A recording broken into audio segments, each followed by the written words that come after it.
So, what happens when a person's entire public identity, something they've built for years, gets challenged by one simple question? Today, we're diving into a story that did exactly that, a controversy that made millions of people stop and really think about what identity even means. In Spokane, Washington, Rachel Dolezal wasn't just some public figure. She was a pillar of the community.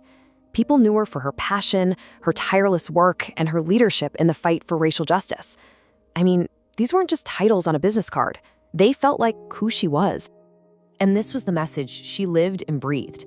She was known as a fierce advocate, a voice for people who felt they didn't have one. From the outside looking in, her dedication seemed completely and totally genuine. All right, so how did she get to be so influential? Let's take a quick look at the key roles that really defined her public life and gave her such a powerful platform to stand on. And look, her influence was huge. She wasn't just showing up to meetings, she was running them. We're talking about shaping policy as the chair of a police commission, educating college students, and, this is a big one, heading the local chapter of the NAACP, one of the most important civil rights organizations in the country. But then, in June of 2015, this whole world she'd built started to just unravel. And it didn't start with some huge investigation or a big expose. Nope.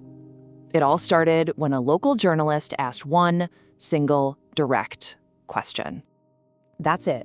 Just 3 words. But when a reporter asked her this on camera, Dolezal didn't just say yes. She paused, she looked away from the camera, and then she just walked off. And that little moment of hesitation, that was the tiny spark that was about to set off an absolute inferno. And things just exploded from there. I mean, it happened so fast.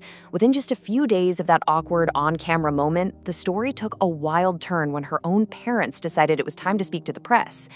And they have the answer that their daughter wouldn't give. Okay, so let's get into the reveal itself, because this is the exact moment the story went from a weird local issue to a national and even global headline that everybody was talking about. The difference here couldn't be more dramatic. On one side, you have Rachel Dolezal, who for years had publicly identified as a Black woman, and on the other, you have her parents, coming forward with birth certificates and childhood photos saying, no, she's our biological daughter, and we are white. And there it was, the big reveal. The very foundation of her public identity, the thing that gave her so much credibility in her work, was based on a lie. It was shocking, and it immediately opened up a floodgate of questions. All of a sudden, this word, transracial, was everywhere.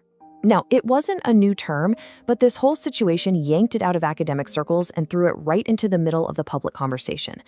Dolezal herself argued that she identified as Black, saying that race is more of a social idea than a biological fact, and she even drew comparisons to being transgender. As you can probably guess, the consequences of this revelation were massive, and they were immediate, both for Rachel Dolezal personally and for the organization she was a part of. Yeah, the fallout was incredibly fast. First, the media just went into a frenzy. The story was everywhere. Then came the public debate, which was just intense. People were throwing around accusations of fraud, cultural appropriation, betrayal, you name it. And within about a week, facing all this pressure, she resigned from everything. And this is really the heart of it. This is where one person's very personal story exploded into this huge, complicated conversation about what race and identity even mean in the world today. This was the big question at the center of it all, right? Can you just choose your race? I mean, in America, race has this incredibly painful history, with things like the one-drop rule being used to enforce segregation. So is race something you're born with, tied to your ancestry and your lived experience? Or is it something more fluid, an identity you can feel and choose for yourself? And that question led right into another really tricky debate: cultural appropriation. When someone from a dominant culture adopts parts of a minority culture. Dolezal's defenders might say she was just deeply appreciating and immersing herself in Black culture.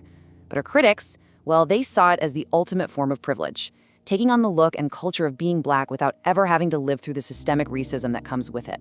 So in the end, no matter what you personally think about Rachel Dolezal, her story undeniably blew the doors open on this conversation. It forced a lot of people to confront some really uncomfortable questions and to take a hard look at their own beliefs about what race is and who gets to define it. And that's really what we're left with.